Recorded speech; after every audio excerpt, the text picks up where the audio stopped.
brahmanas and kshatriyas protect each other as well as themselves.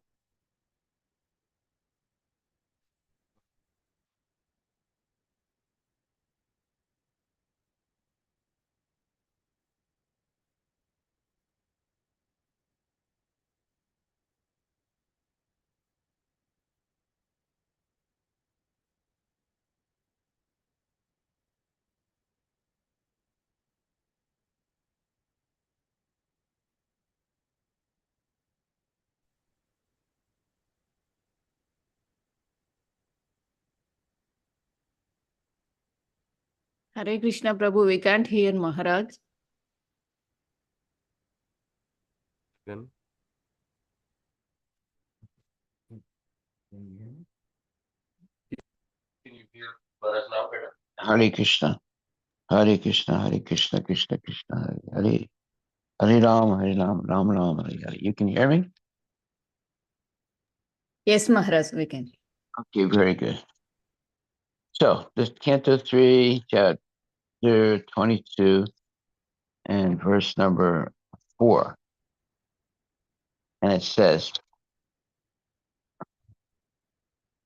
that is why the Brahmanas and Kshatriyas protect each other as well as themselves, and the Lord himself, who is both the cause and effect, and is yet immutable, protects them through each other. Interesting. Purport by His Divine Grace, A.C. Bhaktivedanta Swami Prabhupada. The entire social structure of Varna and Asrama is a cooperative system meant to uplift all to the highest platform of spiritual realization. The Brahmanas are intended to be protected by the Kshatriyas, and the Kshatriyas are intended to be enlightened by the Brahmanas. When the Brahmanas and Kshatriyas cooperate nicely, the other subordinate divisions, the Vaishyas or the mercantile people, and the Sudras or the laborer class, automatically flourish. The entire elaborate system of Vedic society was therefore based on the importance of the Brahmanas and Kshatriyas. The Lord is the real protector, but he is unattached to the affairs of protection. He creates Brahmanas for the protection of the Kshatriyas, and the Kshatriyas for the protection of the Brahmanas. He remains aloof from all activities. Therefore, he is called nirvikara, without activity. He has nothing to do. He is so great that he does not perform action personally, but his energies act. The Brahmanas and Kshatriyas and anything that we see are different energies acting upon one another. Although individual souls are all different, the super self or super soul is the supreme personality of Godhead. Individually, one's self may differ from others in certain qualities and may engage in different activities, such as those of a Brahmana, Kshatriya, or Vaishya. But when there is complete cooperation among different individual souls, the Supreme Personality of Godhead, as Super Soul, Paramatma, being one in every individual soul, is pleased and gives them all protection. As stated before, the Brahmanas are produced from the mouth of the Lord, and the Kshatriyas are produced from the chest or arms of the Lord after different tests or social selections. Although apparently differently occupied in different activities, nevertheless act in full cooperation, then the Lord is pleased. This is the idea of the institution of 4 varnas, 4 ashramas. If the members of different ashramas and varnas cooperate fully in Krishna consciousness, then society is well protected by the Lord without doubt. In Bhagavad Gita, it is stated that the Lord is the proprietor of all different bodies. The individual soul is the proprietor of his individual body, but the Lord clearly states, my dear Bharata, you must know that I am also Chetragya. Chetragya means the knower or proprietor of the body. The individual soul is the proprietor of the individual body. But the super soul, the personality of Godhead, Krishna, is the proprietor of all bodies everywhere. He is the proprietor not only of human bodies, but of birds, beasts, and all other entities. Not only on this planet, but on other planets also. He is the supreme proprietor. Therefore, he does not become divided by protecting the different individual souls. He remains one and the same. That is the sun, that the sun appears on top of everyone's head when at the meridian does not imply that the sun becomes divided. A meridian, what it means, it like 12 o'clock. Oh, Yeah, in the noontime.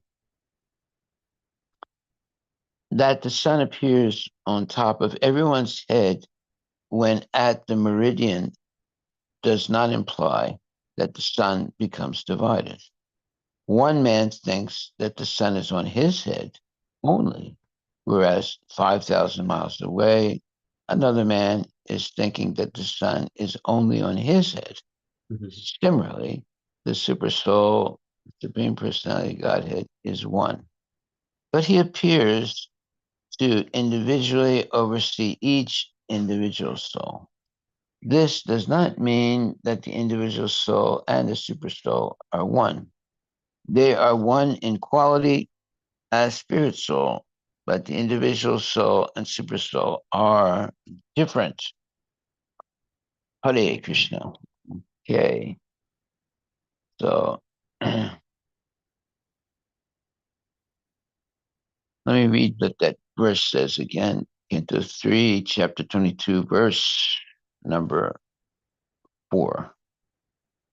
That is why the Brahmanas and Kshatriyas protect each other as well as themselves. And the Lord himself, who is both the cause and effect, and is yet immutable, protects them through each other. Now, that's a very interesting verse. First of all, it says that the Lord, who is both the cause and effect, and is yet immutable. And the immutable means unchangeable. And being both the cause and the effect is a very profound statement. In other words, everything that takes place in the material world is controlled by the Lord. And both the cause and the effect are under the control of the Lord. Now, no one else can claim such a thing. This is very unique that one can cause both, but one can control both the cause and the effect. And in the purport, it says that the Lord has nothing to do. He is so great that he does not perform action personally, but his energies act. The Brahmanas and Kshatriyas and anything that we see are different energies acting upon one another. Although the individual souls are all different, the super soul, the super self or super soul is the supreme personality of Godhead. Individually, oneself may differ from others in certain qualities and may engage in different activities, such as those of a Brahmana, Kshatriya, Vaishya, but when there is complete cooperation among different individual souls, the Supreme Personality of Godhead, as Super Soul, Paramatma being one in every individual, is pleased and gives them all protection. Okay, so that's a very profound statement. It shows that there is cooperation amongst all the living entities when they're following the principles of Varna and Ashrama.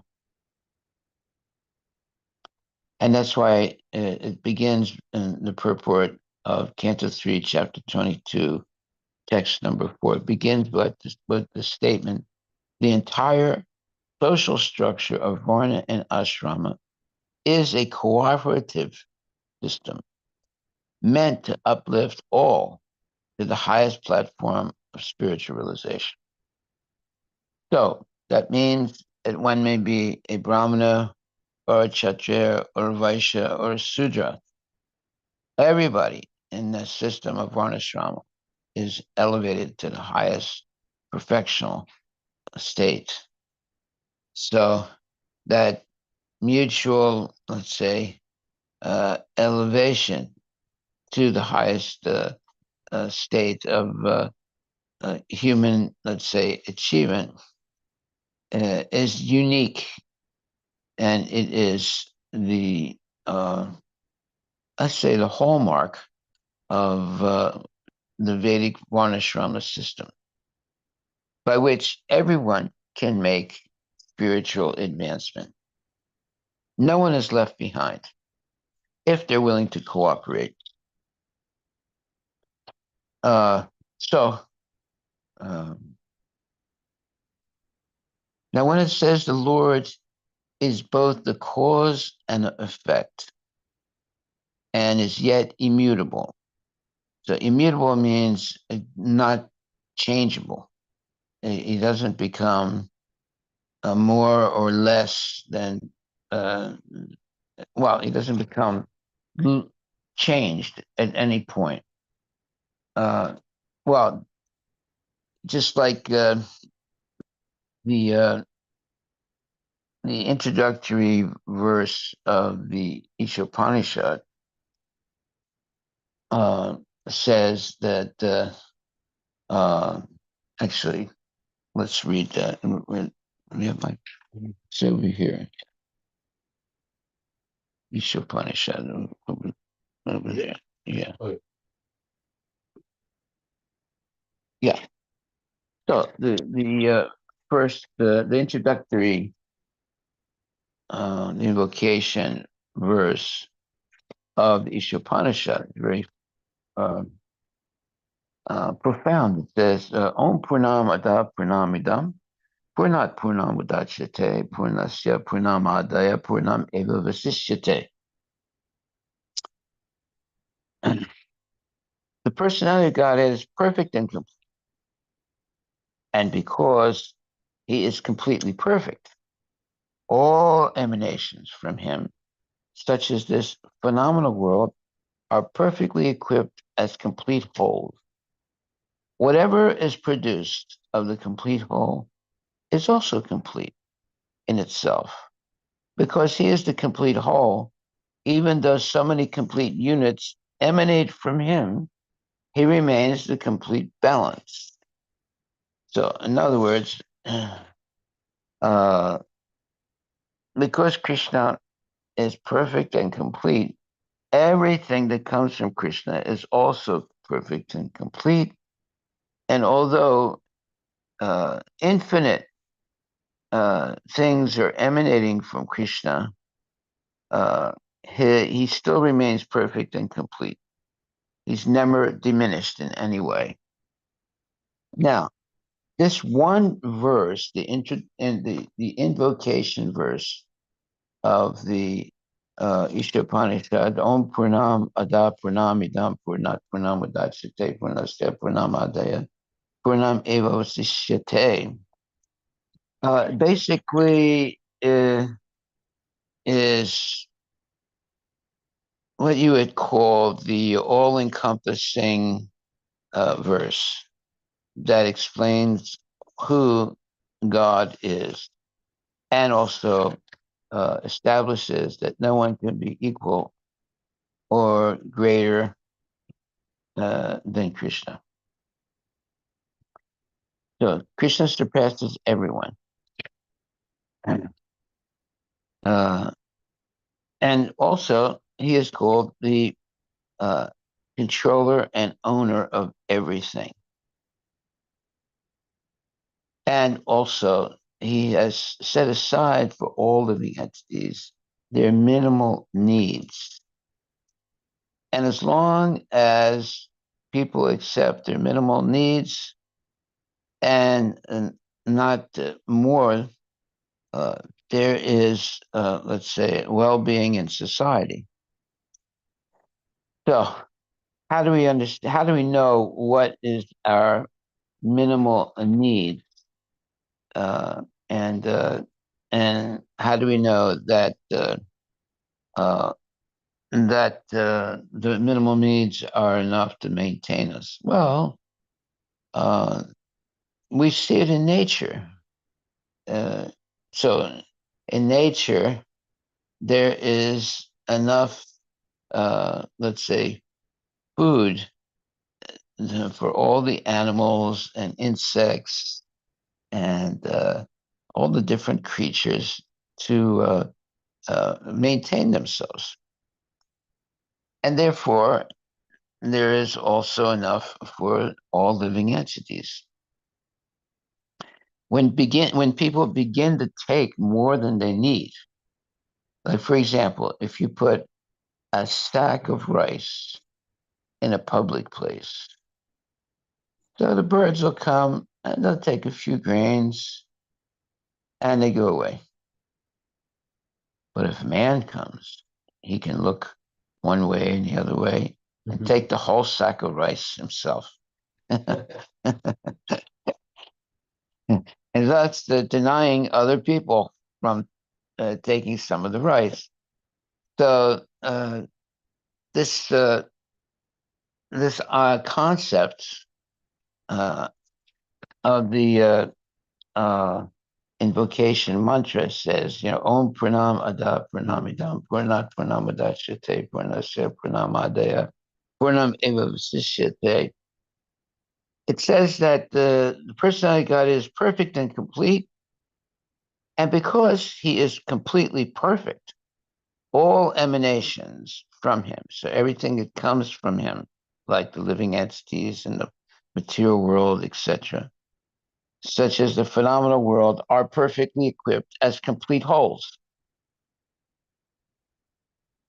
Whatever is produced of the complete whole is also complete in itself, because he is the complete whole.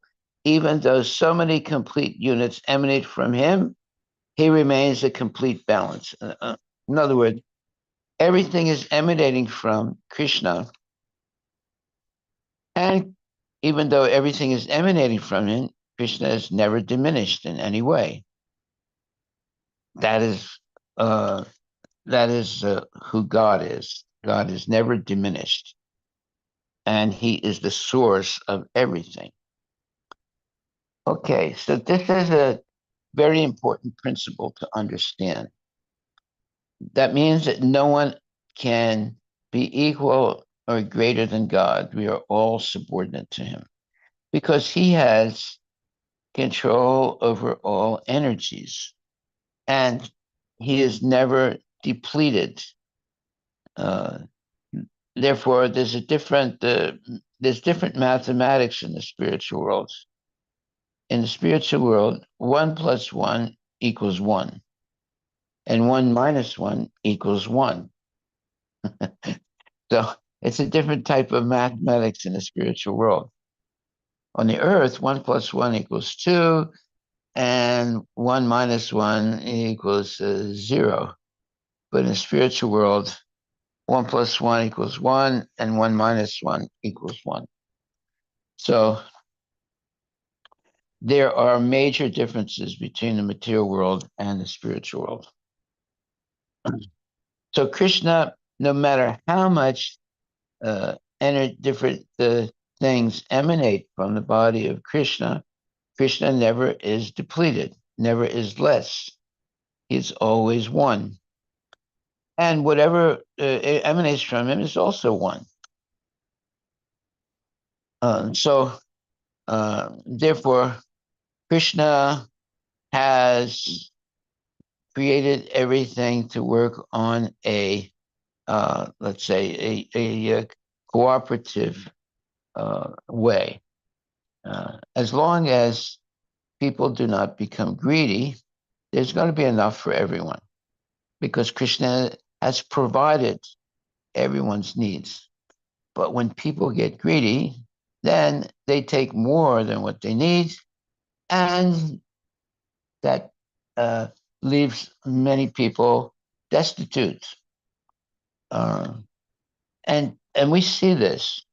Like, for example, if there is someone that has $10 billion, that means that there are going to be poor people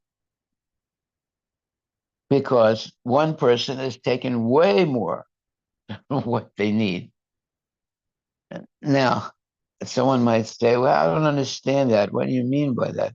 Well, when a person takes more than they need, they're taking away from other people's needs. And therefore, we see in countries where uh, a few people are very, very rich and the rest of the people are poor because the very, very rich have taken away uh, much more than what they need. And actually, it is sinful to take more than you need in life. So if someone dies and has, $4 trillion in the bank or $4 billion in the bank, that's sinful. And they're going to suffer for denying other people. So obviously, if someone is very, very rich, they have taken away a huge amount of money uh, from other people, and therefore you'll see that people are super rich in some countries, and in that country there are a lot of people who are very, very poor because the very, very rich people have taken away most of the money. The production of money is finite; it's not infinite. And if someone takes a huge amount of it, then that makes other people poor.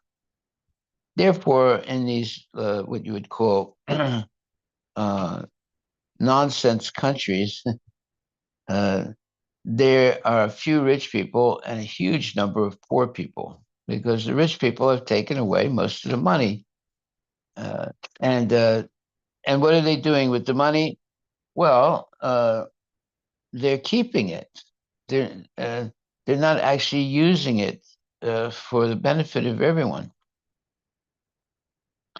Now, is this correct? Let's see. We should look this point up.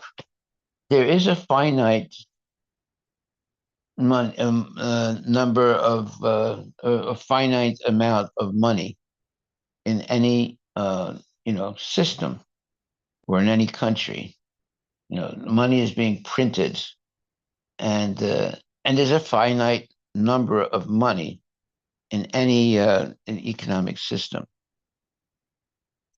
And when a few people take most of the money, a possession of most of the money by, let's say by working or by dictate, they have dictators and so forth.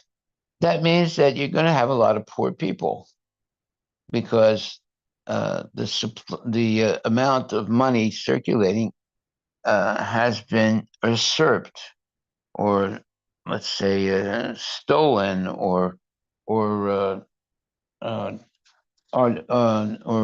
forcibly uh, being hoarded by a few people. And therefore, you have a few very, very rich people and a lot of very, very poor people.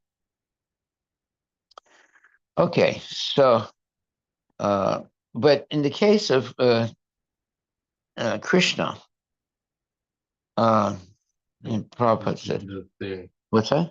At any specific point in time, Yeah, there is a finite amount of money within an economic system. yes. This totally includes all the physical currency in circulation and the digital money held in banks, such as checking and savings accounts. However, even at a specific moment, the amount of money isn't fixed in the absolute sense because it can be altered by financial institutions and central banks. For example, central bank actions. Central bank can change the money supply through open market operations, adjusting reserve requirements and altering interest rates. So this is basically central banks control how much money they funnel into the system. So these actions can increase or decrease the amount of money in the economy. Bank lending. In a fractional reserve banking system, banks can lend out a portion of their deposits, effectively creating new money. This means that at any given moment, the money supply can be expanded as banks issue new loans. Digital transactions. In the modern economies, much of the money exists in the digital form. Transfers, payments, and other digital transactions can shift money rapidly between accounts, though the total amount of money remains finite at that moment. So, in a sense, while the total money supply is finite, it's not necessarily fixed and can be modified within a range. Yes, so that means there's cheating. That's another way of saying there's cheating. Because there's what you can call devaluation of the currency because there is too much money being printed. Obviously, the government can do things that we're not allowed to do. Like, we're not allowed to print our own money. If you do that, you get arrested and put in jail. So the government controls the economy by printing more or less money at any given time. So that's why, you know, if you're printing money at home, you'll be arrested and put in jail, right? You're not allowed to print money. But see, nowadays they have these different, let's see, systems going, you know, like bitcoins and other things that are used instead of money. So it complicates the whole system and creates, like Bitcoin coins. The valuation of Bitcoin sometimes is very fluctuating. At one point, a Bitcoin may be worth $5,000, and at another point, it may be worth almost nothing. Look that up. Yeah, it fluctuates the most. Yeah, it fluctuates because it's speculative. And nowadays, yeah, previously, the money system was based on gold. So there was enough gold at one time to as much, there would be as much gold as there were, uh, uh, say, dollars in the system. But at a certain point, they eliminated that system and they went on another system, which is called fiat money. Now, fiat money is money that is not backed up by anything like gold. It's just based on the faith people have in the money. And that's the system that we have now. As long as people have faith that their dollars can buy them something, the system functions. But when they lose their faith, then the whole system can collapse because it's not supported by anything tangible. So look up what is fiat money, Fiat. It's based on, if I'm not mistaken, I might be mistaken, but my understanding is it's based basically on faith, because there's nothing to support it. Previously there would be enough gold to support the printing of money. Now they print as much money as they want, and it's not based on anything other than the faith of the people that in the economy. that they can buy things with the money that they have. Richard Nixon, Yeah, during his time, the US went from gold backed yeah, the fiat money money. to the fiat money. Yeah, It's interesting. The fiat money is a type of currency that has no intrinsic value and it is not backed to a physical commodity like gold or silver. yeah. Instead, its value is derived from the trust and confidence that people have at the issuing government or authority. Yeah. The word fiat comes from the Latin word meaning let it be done, reflecting the idea that money has value because the government decrees it to be so. The key characteristics of the fiat money include: number one, no intrinsic value. Unlike commodities like gold and silver, which have inherent value due to their physical properties, fiat money only has value because people accept it as a medium of exchange. Government backed. Okay, see, it's a medium of exchange. That's the main point. Because if you take your fiat money to a store and try and buy something, they can reject it because they don't have confidence in the money. Now, this happened it happens in sometimes in countries where you can look up at one point in Germany. Yeah, you would have to take a whole barrel full of money, or a whole what do you call that? Wheelbarrow. Yeah, wheelbarrow full of money just to buy a loaf of bread. That's how much the money was devalued, right? So there are tricks now, ways to avoid that type of devaluation. So there's nothing to support the dollar anymore. Previously, there was gold in somewhere in the United States that was backing up the dollar. Now there's nothing to support that. And it's just the faith that people have that the government of the United States is not going to collapse, and that it's going to, and they're able to, like a dollar can buy a certain amount of, let's say, goods. And as long as they're able to purchase things with a dollar, they have faith and the system works. As soon as they lose faith, like it happens in different countries, that's why many countries now, or there are many countries that use the dollar as currency. Usually, there are countries that print their own, money, but it might not be accepted anymore in that country.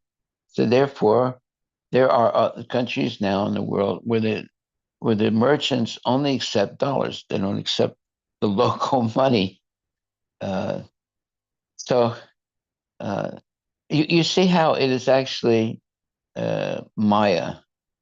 A certain piece of paper that's printed uh, in the United States might have more people put their faith more in that piece of paper than other paper that's printed in other countries. You know, so it is what you would call a basically it's Maya. You're dealing with paper nowadays. Some paper has value more than other paper, and as long as people have faith, uh, they accept those pieces of paper.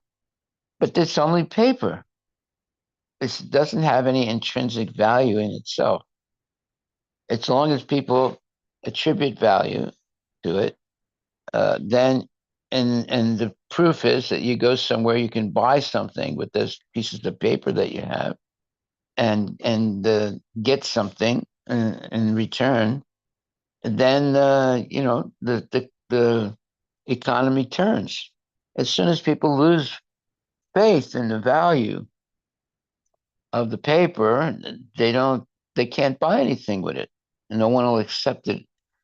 Uh, like sometimes, you know, you might go into a store and you have a dollar, but uh, it's only half. You only have half of it been torn, right?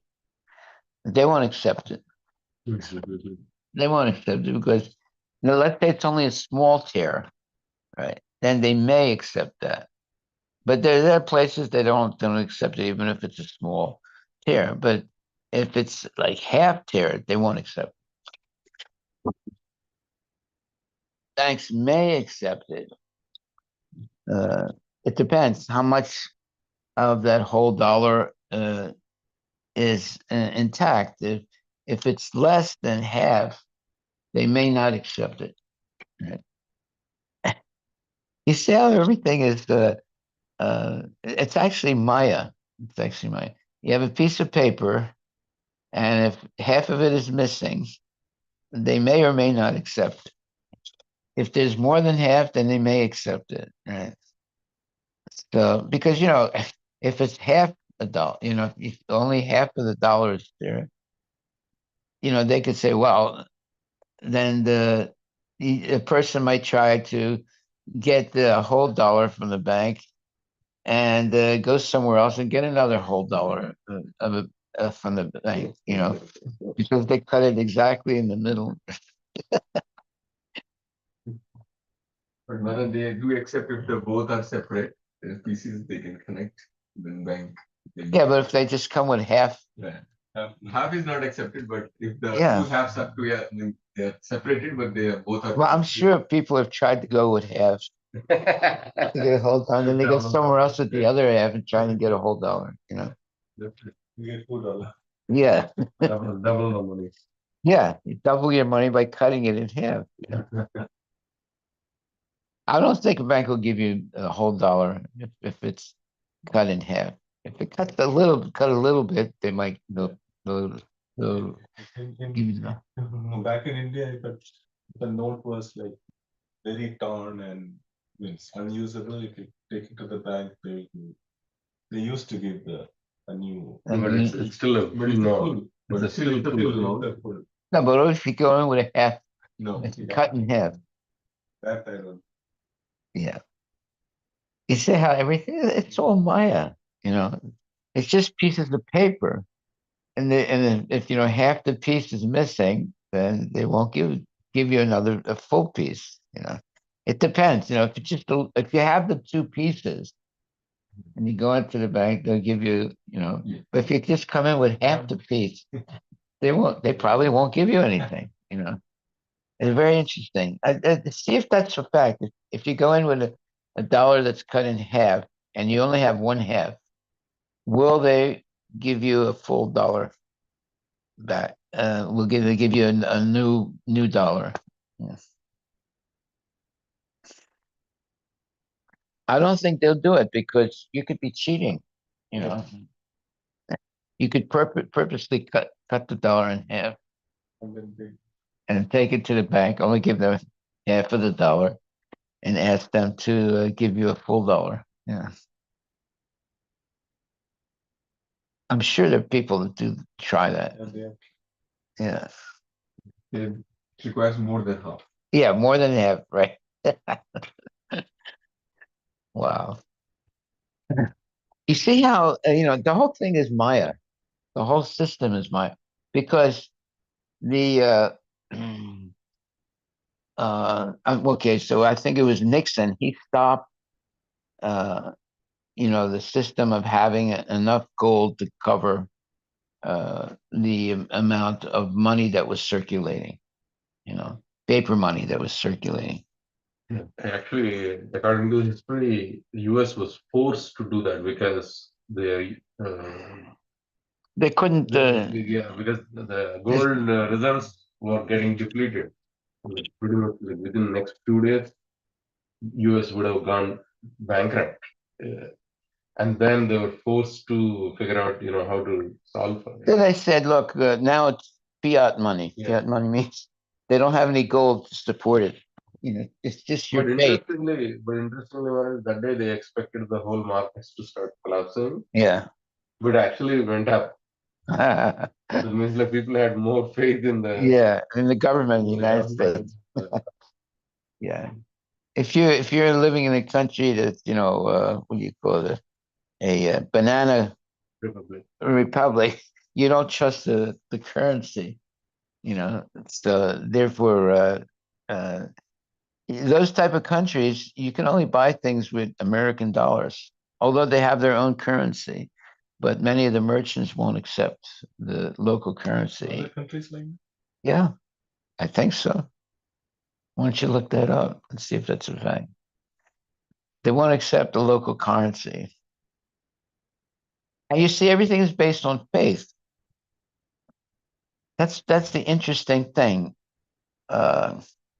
Like, for example, when you go to buy a ticket to go from, Seattle to, let's say, India, if the person who's selling the ticket tells you, don't buy this ticket, this airplane, this is going to crash, would you buy the ticket? Huh?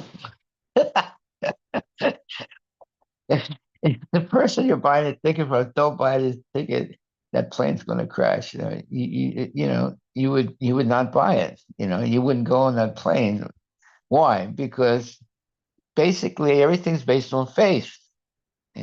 Even when you get on an airplane, you don't know if the airplane is going to safely land at the where it's supposed to go. You only know that when it lands. So therefore, you're walking into the airplane having faith that that plane is going to land safely in its destination. But you don't know until it actually does. You see, so you're walking onto that plane with faith. If the ticket seller says, "Don't take this flight; it's going to crash," would you go on the plane? You probably wouldn't. Haribo. Yeah, there are countries where dollar is the primary Yeah, change they won't accept the currency of that country. called the dollarization. So you see, a country prints money. Really? In Mexico, but not throughout the country, but definitely in the border, tourist and border areas. But there are countries like Ecuador, El Salvador, Panama, and then there is partial dollarization, means most of the country wants dollars than local currency. Zimbabwe, Cambodia, Lebanon, Venezuela. Because there's too much cheating going on in those countries. They don't accept the money of the country, they will only accept dollars, right? Like for example, Venezuela is hyperinflation, so they don't want to accept the local currency. Exactly.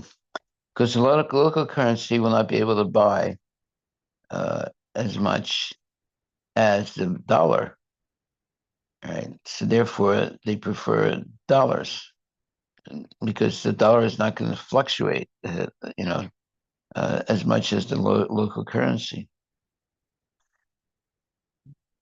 Yeah. On Maharaj, the dollar bill also it says, right, that in God we trust. Right. The word there. Yeah.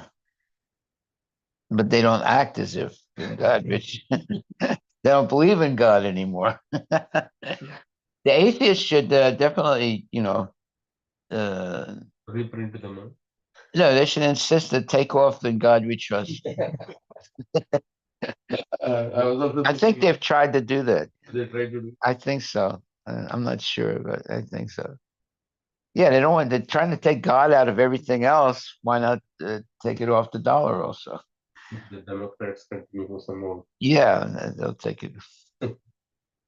Once the atheists will be in majority, Maharaj, Yeah, they instead of putting the face of George Washington, they put the face of what's her name? Who's now Kamala Harris. yeah, they'll put her face on the dollar. It could happen. I wouldn't accept one of those dollars. Okay, so uh, so there's a very interesting statement here. It says the Brahmanas and the Kshatriyas protect each other as well as themselves. And the Lord himself, who is both the cause and effect, and is yet immutable, protects them through each other. Now, this word immutable is very important. It means something that cannot be changed. Let's look it up. Immutable. What does it mean?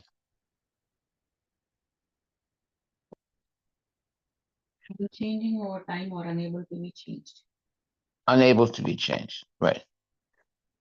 So you can't say that of the dollar. You can't say that of the Bitcoin either. You see how on the Bitcoin, and there's different types of Bitcoins. You can print Bitcoins, in fact. So sometimes it fluctuates. Sometimes it could be worth, one of those coins could be worth $1,000. And at other times it could be worth nothing. So, and people are printing Bitcoins and they're doing business with them instead of dollars. One Bitcoin is $60,000. And it's a little thing like that, right? Yeah. And then other Bitcoins are not worth anything. There are many people try to create different cryptocurrencies, Mhm. but the Bitcoin is kind of the main standard. Mhm. But it go through a lot of fluctuations. Huge fluctuations. Yeah, it was within a year, probably it went down to something like 10,000 all the way to 65,000. Right now it is 60,000. Yeah, One coin? $60,619. Wow. so they say Bitcoin, at least because it's limited in quantity. That is the first of its coin type, like the cryptocurrencies that came out, and it's also limited in terms of how much they can generate. So as a result, that's expected to be a lot more reliable compared to all other cryptocurrencies. If we have 100 Bitcoins, we have $6 million. Wow. And in 2010, it was like $100. So whoever has purchased that time, if they have now, Yeah. they're like, 6 million. this is a graph like how it was progressively going from 2010. It was progressively just going up and down, up and down. So in 2010, it was 9 cents 9 cents. when it started. Then gradually it started with like $26, then 30. So up and down. there is a person by name Ray Dalio, like who is written about the changing world order. So means like every few decades, there is the change. I mean, even if you just historically, at one point, the Danish government used to be dominant, then British, like that, every government, and then now currently US. But then it is predicted that naturally US will be forced to lose its dominance because of the internal rivalry, and this has happened everywhere. So there is a natural force. So everybody initially the dominant power loses, and then the new power comes.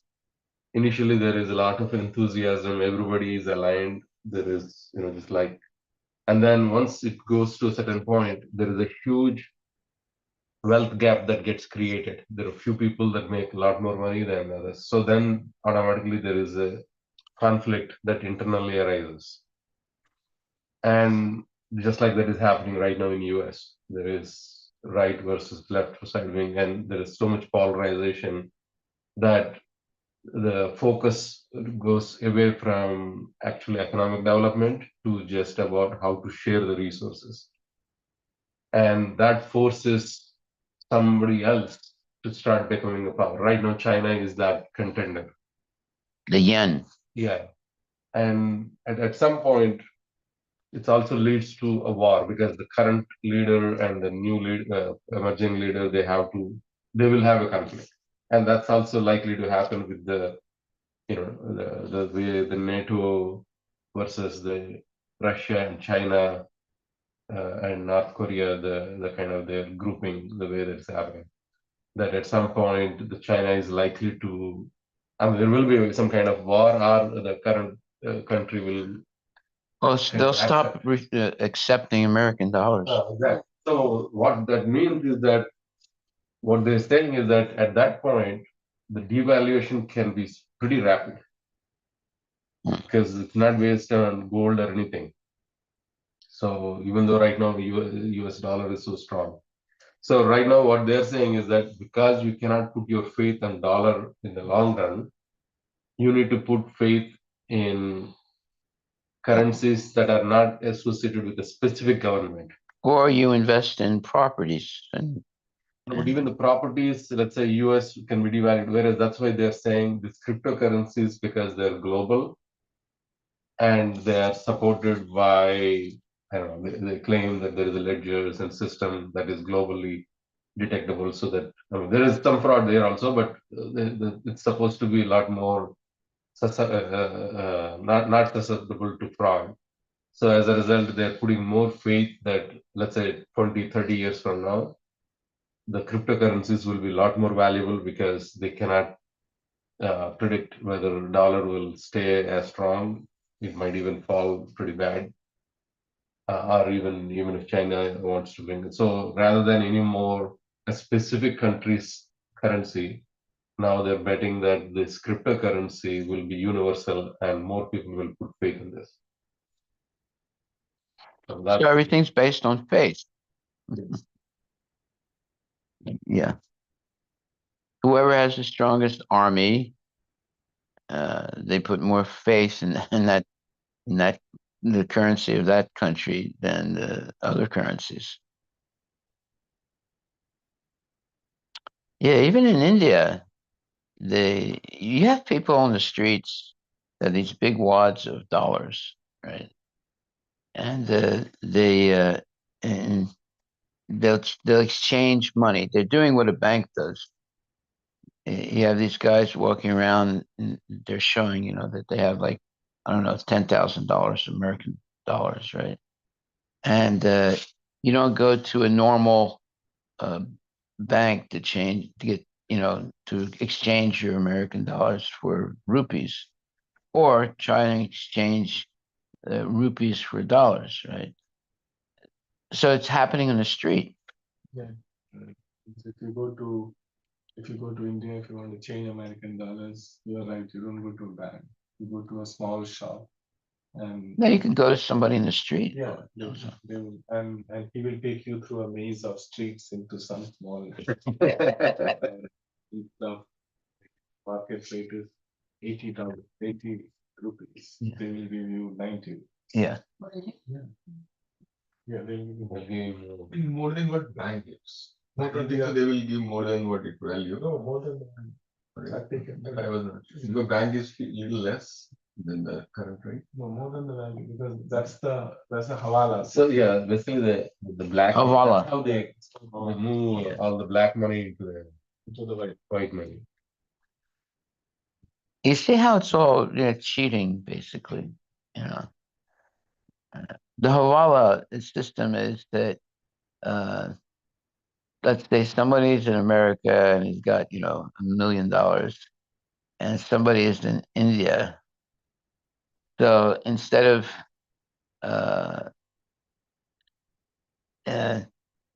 let's see, how does it work? It's when you have, so somebody from India calls their friend in the United States and says, give this much money to this person, right? Yeah. So then when you go to the United States, you can, but of course, according to the Hawala system, you can get the money that the person in India. Okay, how does it work? It used to work very well before, like if I want to send money home. Yeah, you don't have I to would go to go the to bank.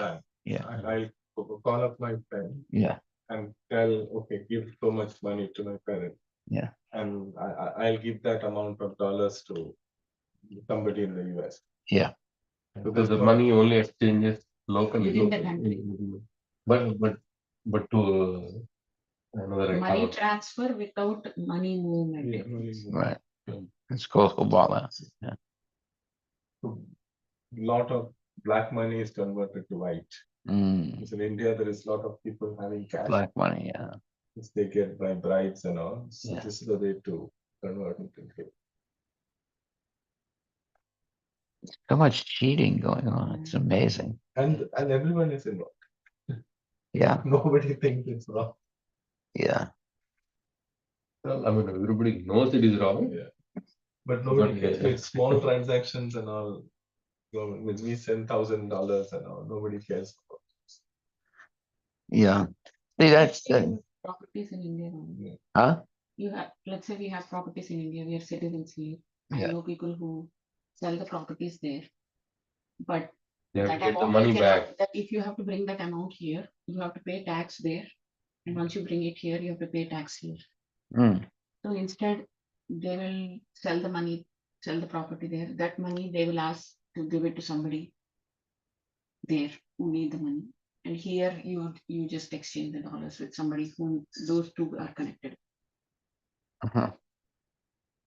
So it doesn't go through the bank system. It doesn't move. It just Yeah. local. So over here, you'll have to store it as gift, that gift tax. Mm. Yes, cheating everywhere. It's unbelievable. You Many should, other without, not pay taxes. yeah. It's very strange that Not getting it right. They take taxes when they don't do what they're supposed to. do. they can just keep printing money also. Pretty soon it won't be worth anything. They printed too much money. So you see, it's all based on faith. It's not based on anything that's tangible.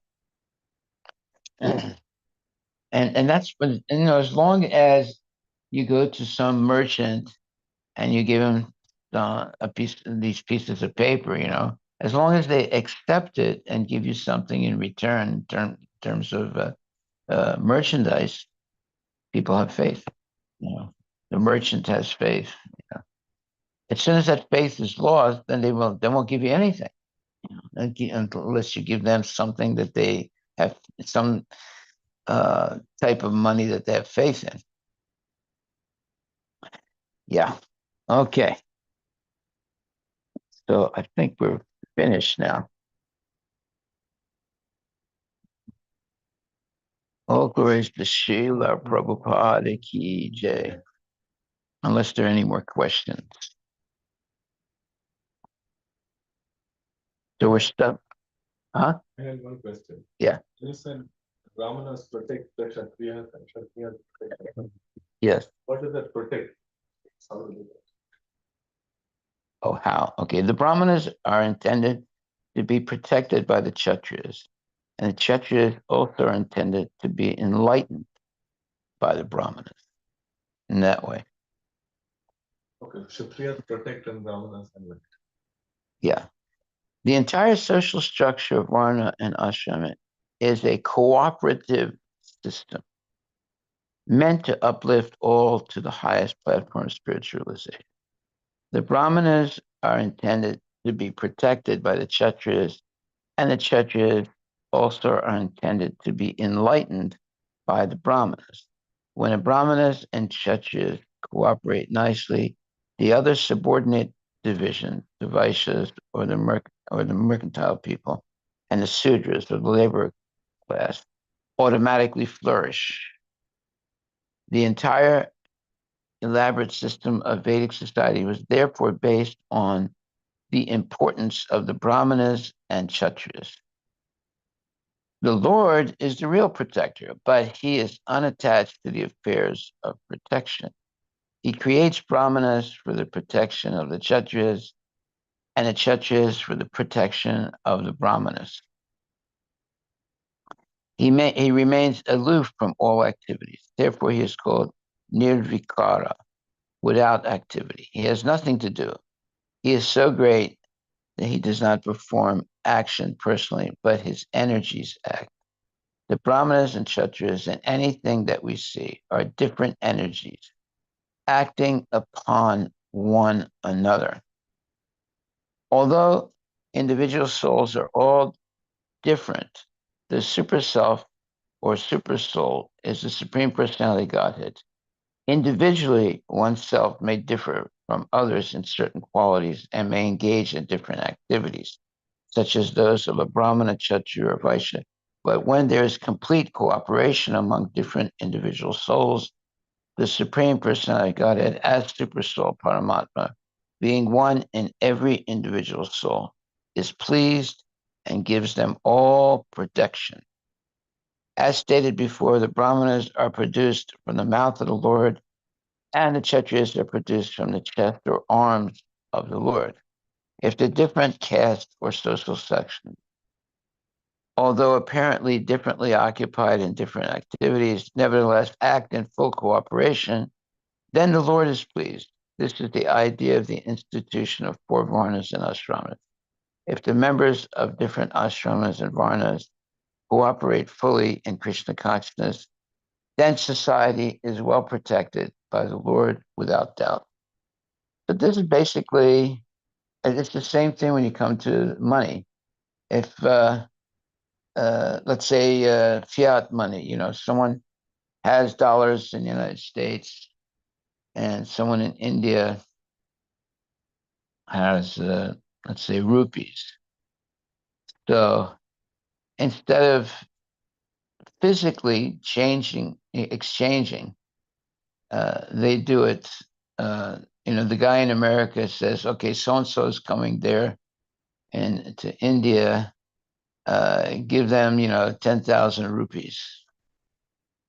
And I will credit your account in the United States. I will debit your account in the United States.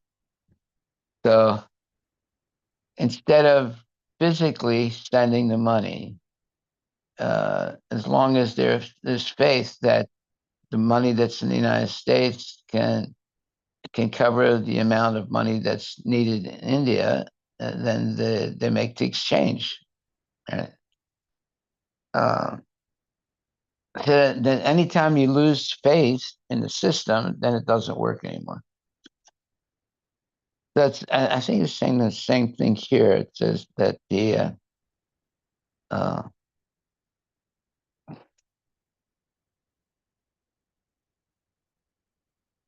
says the entire social structure of Varna and Ashrama is a cooperative system meant to uplift all to the highest platform of spiritual realization. The Brahmanas are intended to be protected by the Kshatriyas, and the Kshatriyas are intended to be enlightened by the Brahmanas.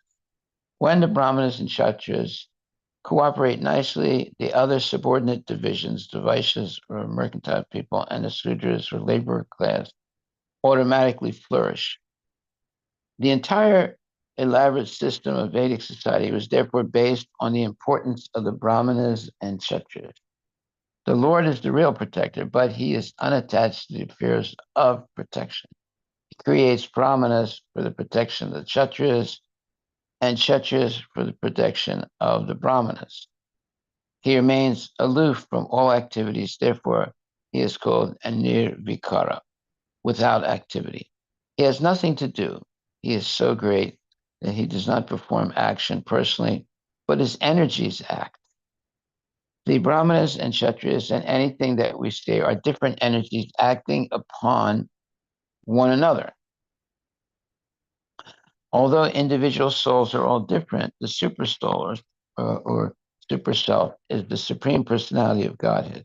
Individually, oneself may differ from others in certain qualities and may engage in certain activities, such as those of a Brahmana, Kshatriya, or Vaishya. But when there is complete cooperation among different individual souls, the Supreme Personality Godhead as Super Soul Paramatma being one in every individual soul is pleased and gives them all protection.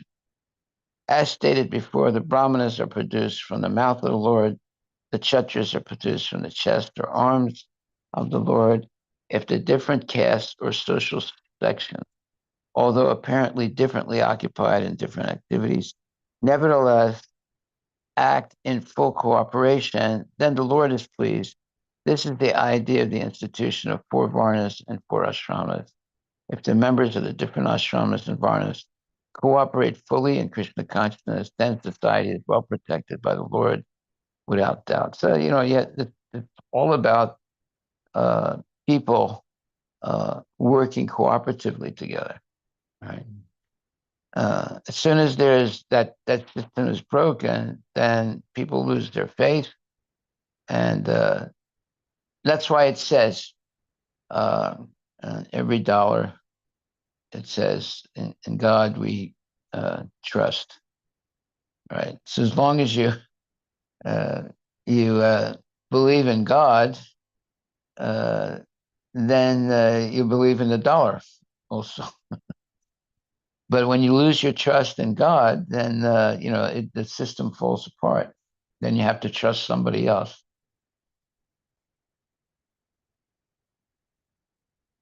So the best thing is to have land and produce things on the land. Now you have something real, right? If you just have money, it's fluctuating all the time, right? That's why you go on the to banks. You say, well, how many rupees can I get for $1 now? So at one time it was only 20, and now it's 80. So that fluctuation is going on. But when you have land and you're producing a certain amount of vegetables, or you have cows and you're getting so much milk. I mean, that's tangible. But this money thing is not really tangible. It fluctuates, and it can fluctuate like the Bitcoin. Sometimes it was worth a lot of money. Sometimes it was worth almost nothing. Maybe it's more stable now. So it all depends on how much faith people have. But when you have land and you're producing vegetables and other things, That's real. But when you have Bitcoins, it may be worth so much now, or maybe worth nothing. It depends on, how much faith people have in them. So therefore, it's much better to deal in tangible things like, vegetables and diamonds and things like that, and avoid dealing with intangible things that can fluctuate this seriously. Yeah. Haribol. All glories to Srila Prabhupada. One more clarification. What is the second paragraph? Yeah. Of the purport? The line is, if the members of different ashramas and varnas cooperate fully in Krishna consciousness, then society is well protected by the Lord, without doubt. So when it says cooperate fully in Krishna consciousness, does it mean or everyone is following Krishna conscious rules and plus the cooperation? Well, let's take a look. Let's take a look at what we do here.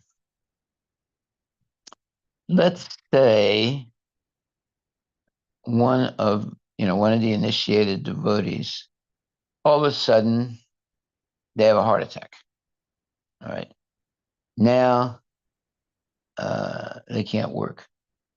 All right. It might take them 1 year to rehabilitate.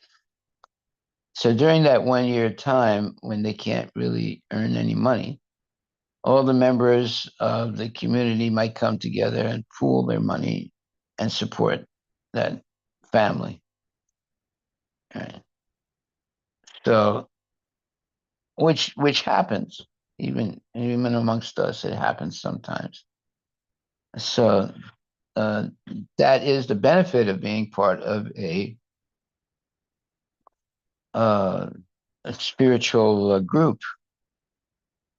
Say when there's someone in dire need, the group cooperates and supports that person for a certain amount of time till they get back on their feet or they recover from their sickness or whatever.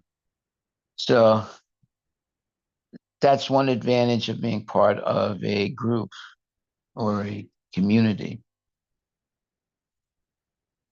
And you have communities like the Gujaratis and the other group, and they help each other. Like the Jews, they will help each other. So that like the poor Jews will be helped by the rich Jews, and so there's a lot of different communities, and they have different, let's say, rules and regulations in those communities.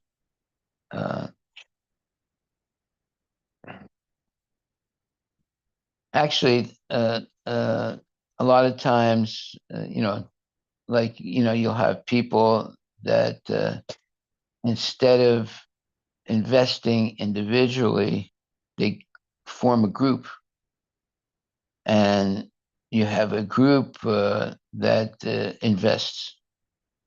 You have people also that when there's a what do you call that? They will pool their money to win a lottery, because you have more chances of winning the lottery if there's a group of people that pool their money together, and then they bet, and they have more chance of winning money. Now they won't. Not one individual will be able to get all the money, but it'll be split between all the individuals that invested in the pool, that got into the pool. So when there's a lottery, you have a better chance of getting something by pooling your money with others.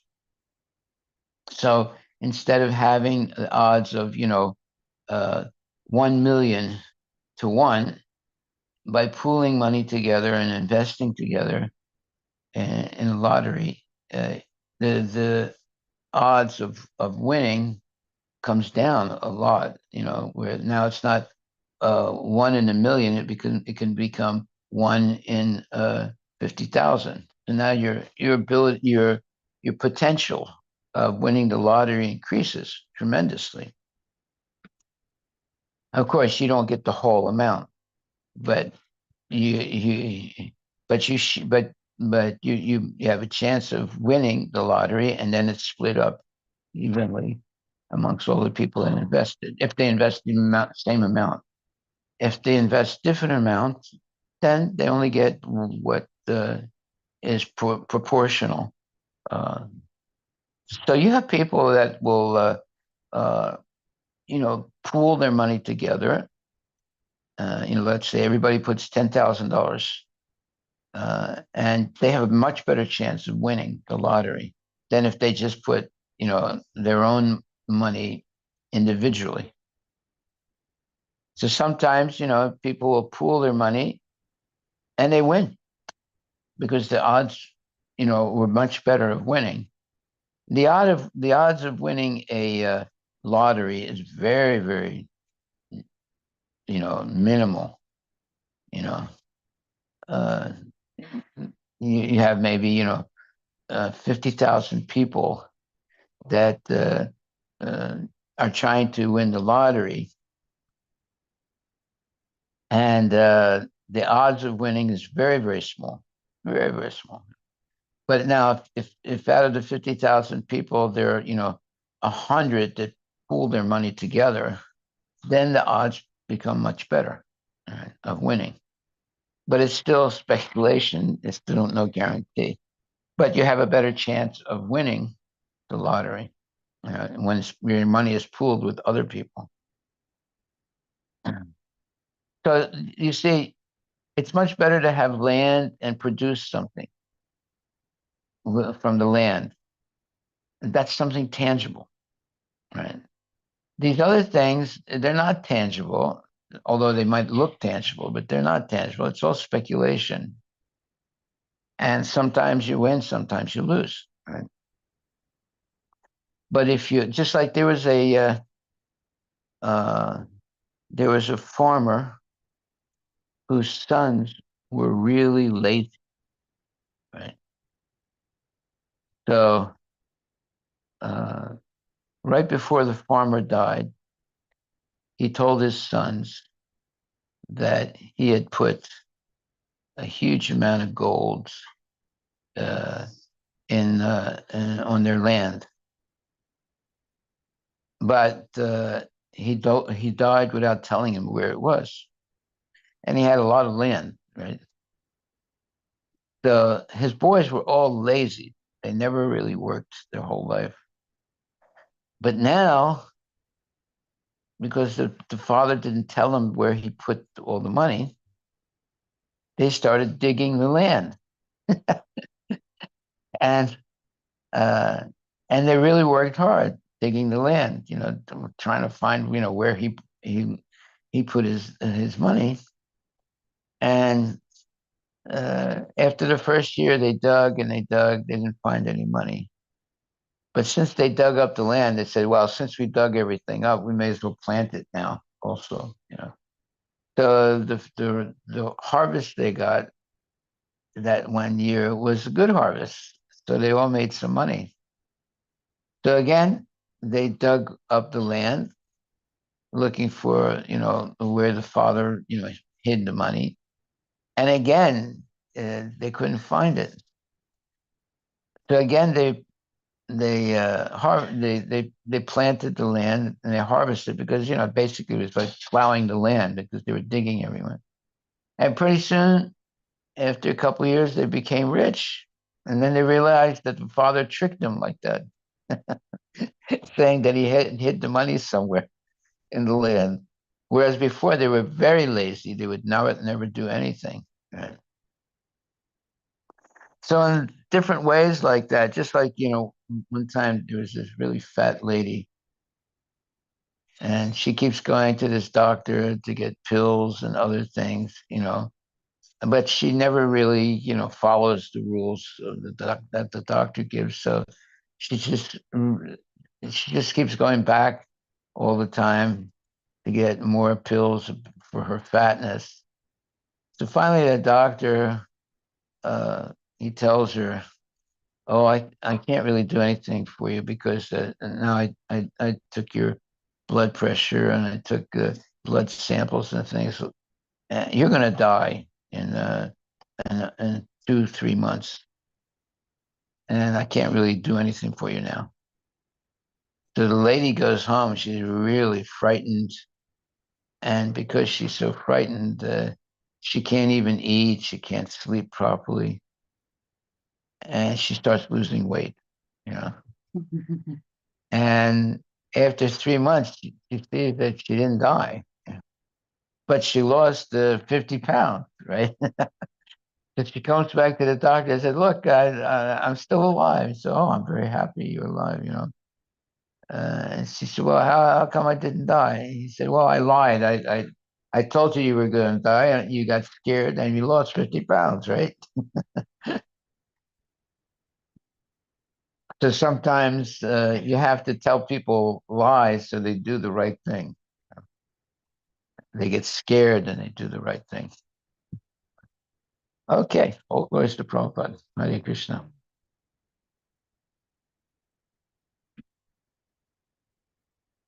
Thanks.